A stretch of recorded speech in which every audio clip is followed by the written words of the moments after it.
I numeri corrono, quasi 1800 casi in più rispetto alla settimana scorsa, 640 solo nelle ultime 24 ore a Padova.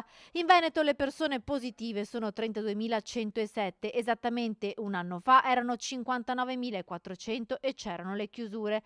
L'effetto del vaccino si vede anche sui ricoveri, è vero che sono saliti nell'ultima settimana, soprattutto a Padova, ma sono meno rispetto a novembre del 2020. Abbiamo dei ricoveri intanto meno numerosi di quelli di un anno fa, ma soprattutto con quadri clinici per quanto riguarda i soggetti vaccinati molto meno gravi, mentre il quadro clinico dei soggetti non vaccinati è molto grave. In terapia intensiva la quasi totalità dei pazienti è non vaccinata è giovane. I 18 posti letto dell'azienda ospedaliera sono tutti occupati da pazienti Covid, 10 quelli ricoverati nella terapia intensiva del Sant'Antonio. Anche in area medica, dopo l'attivazione di 22 posti letto al nono piano del monoblocco, si sta preparando anche la riapertura ai pazienti Covid dell'ottavo piano. Si spinge sulla vaccinazione, obiettivo tornare a somministrare 10.000 dosi al giorno. Per questo dalla settimana prossima l'azienda ospedaliera riaprirà il padiglione 8 con 25 linee vaccinali. Per offrire alla provincia di Padova, ai suoi cittadini, le maggiori possibilità per effettuare la terza dose. Il Covid colpisce anche i più piccoli. Nell'ultima settimana 5 bambini sono stati ricoverati in pediatria per colpa del virus.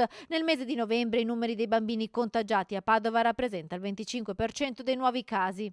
Più di 3 volte l'aumento dei casi infetti e abbiamo avuto aumentato il numero di accessi al pronto soccorso e anche in termini di ricovero. Per questo i pediatri dell'azienda ospedaliera rassicurano i genitori e li invitano a scegliere la vaccinazione in vista dell'imminente via libera di AIFA alla somministrazione del siero anti-Covid alla fascia d'età 5-11 anni. La malattia può essere anche grave anche nei bambini, noi non sappiamo i bambini che possono avere delle forme più gravi, ma anche e soprattutto perché è molto importante poter mettere in sicurezza la vita dei bambini, che comprende la scuola, la socialità, lo stare con gli altri.